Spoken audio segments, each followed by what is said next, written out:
एक वास्तव में शेर हैं और शेर के बीच में जब कहीं आफत आती है तो उसमें एक शेर निकलता है, क्योंकि कहा जाता है कि जज्बे रहमत इबादत को मत भूलिए, अब तो मैंने हथेली पे सर ले लिया, अरे कत्ल होने से कब तक डरेंगे, कातिलों के मोहल्ले में घर ले लिया, कातिलों के मोहल्ले में घर ले लिया। नमस्कार, आप देख रहे हैं एक्सप्रेस इंडिया। मैं हूं आपके साथ श्याम सुंदर कुमार। आज पहुंच चुके हैं बिहार में, जहां पे गोल्डन दास युवा हैं, जो कि इनके समर्थन लोग कई जिले में, कई बिहार के कई जिले में, यानी भारत के कई जिले में जगह जगह से इनका समर्थन कर रहे हैं। आज हमारे साथ हैं एक मास्टर साहब हैं, इनसे भी जानेंगे गोल्डन दास के विषय में और गोल्डन दास का रिहाई कब तक होने का चांस है। आइए हम जानकारी लेते हैं पूरा। क्या नाम हुआ आपका? मेरा नाम त्रिलोकीनाथ भंजन।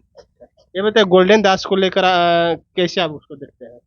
गोल्डन दास एक बिहार के लिए कैसे कहा जाता है कि ये जो बिहार लेलिन जगदेव बाबू थे, इस तरह से इस समय आधुनिक के समय में ये गोल्डन दास बिहार के लिए एक समय लेलिन माने जाएंगे, क्योंकि इन्होंने अपने समाज के उत्थान के लिए बहुत कुछ कर रहे हैं। यहाँ तक कि थाना में जाते हैं और किसी से डरते नहीं, क्योंकि सच्चाई उनको मालूम है। सत्य चीज को हमेशा, चाहे आईएएस ऑफिसर हो या कोई भी कर्मचारी हो, उसके सामने निडर होकर के बोलते हैं। और इन्हीं का नतीजा ये हुआ कि कुछ मनवादी लोगों ने इनको साजिश के तहत इनको जेल में डाल दिए हैं। इस तरह से 10 तारीख को दिल्ली में जंतर मंतर पे इसको छुड़ाने के लिए बहुत लोग वहां पहुंचे थे, हम लोग भी पहुंचे थे वहां पे। इस तरह से मैं अनुमान है कि इतना जानता हूं कि हमारे भारतीय लोग, दलित महासभा के लोग, जितने भी लोग हैं, ज्यादा से ज्यादा संख्या में पहुंच करके और गोल्डन गोल्डन दास को रिहाई के लिए मांग करेंगे। और मुझे पूर्ण उम्मीद है कि ये सरकार हार मान करके उनको रिहाई जरूर देगी। दर्शक लोग कह रहा है कि अभी तक 3 महीना करीब में होने वाला है, अभी तक गोल्डन दास बाहर नहीं निकल रहा है। इस पे क्या आप कर रहे हैं?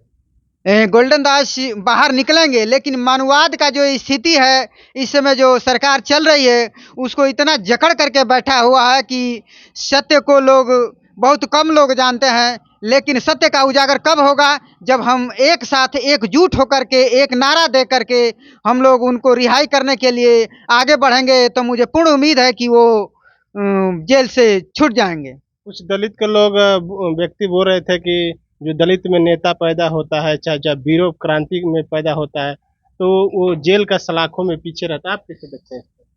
इसको ऐसे तो हमारे समाज के लोग, दलित समाज के लोग, जो भी आगे अगर निकलता है तो उसको दबाने के लिए मनवाद लोग इतना चढ़ बढ़ करके उस पर काम करते हैं, उनको दबाने के लिए एकदम हद तक पहुंच जाते हैं। इसलिए और हमारे समाज के लोग, जब ये स्थिति रहती है तो लोग पीछे हट जाते हैं। आखिर वजह क्या है दबाने का? दबाने का मुख्य उद्देश्य यही है कि हमारे समाज के लोग इकट्ठित नहीं है, संगठित नहीं है। और मैं चाहूंगा कि अपने समाज के लोग कम से कम दोस्त और दुश्मन की पहचान करें। जब तक से दोस्त और दुश्मन की पहचान नहीं करेंगे, तब तक से आपका कल्याण होने वाला नहीं है। क्योंकि हमारे महान पिता ज्योतिराव फूले ने इस बात को कहे हैं कि आजादी के लिए, परिवर्तन के लिए हर किसी से लड़ना ही पड़ता है, चाहे भाई ही क्यों ना हो, पिता ही क्यों ना हो और शत्रु ही क्यों ना हो। बिना लड़े हुए ना परिवर्तन हुआ है और ना ही परिवर्तन होगा। गोल्डन दास कैसा व्यक्ति है आपको? कैसा? गोल्डन दास एक निष्पक्ष और सही व्यक्ति, एक महादलित की लड़ाई लड़ने के लिए उतावला हमेशा रहता है। पुलिस उसको अपराधी घोषित करता है, आप कैसे देखते हैं? पुलिस उसको अपराधी घोषित करता है। पुलिस तो कुछ भी कर सकता है। इस तरह से आए दिन बिहार में नहीं, भारत में भी ऐसा ऐसा कांड हो रहा है, जो कि पुलिस प्रशासन भी उस ढंग का कार्य करता है, तो वो किस नजरिए से देखेगा? उसको नजरिया देखने का, कब क्या देखना है उसको, अब तो क्या पता है उनको कि क्या देखना चाहिए। क्योंकि पुलिस उनको सत्य चीज को देखना चाहिए, सत्य करना चाहिए, लेकिन ऐसा लोग करते नहीं है, बहुत कम लोग देखने को मिलते हैं। गोल्डन दास का रिहाई कब तक हो सकती है, क्या लग रहा है आपको?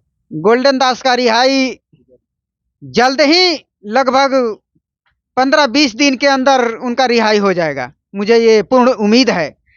वादा तो नहीं करता हूँ, क्योंकि वादे वही करते हैं जो झूठे होते हैं और बर्तन वही खनकते हैं जो फूटे होते हैं। इसलिए मैं आपको वादा नहीं देता हूँ, विश्वास दिलाता हूँ कि वो 15 या 20 दिन में जरूर उनकी रिहाई होगी। क्या नाम हुआ आपका?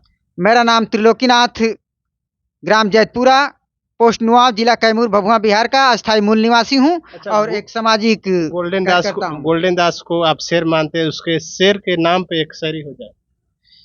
वो एक वास्तव में शेर हैं और शेर के बीच में जब कहीं आफत आती है तो उसमें एक शेर निकलता है, क्योंकि कहा जाता है कि जज्बे रहमत इबादत को मत भूलिए, अब तो मैंने हथेली पे सर ले लिया, अरे कत्ल होने से कब तक डरेंगे, कातिलों के मोहल्ले में घर ले लिया, कातिलों के मोहल्ले में। हमारे चैनल को आप देख रहे हैं तो शेयर सब्सक्राइब करना ना भूलें और इस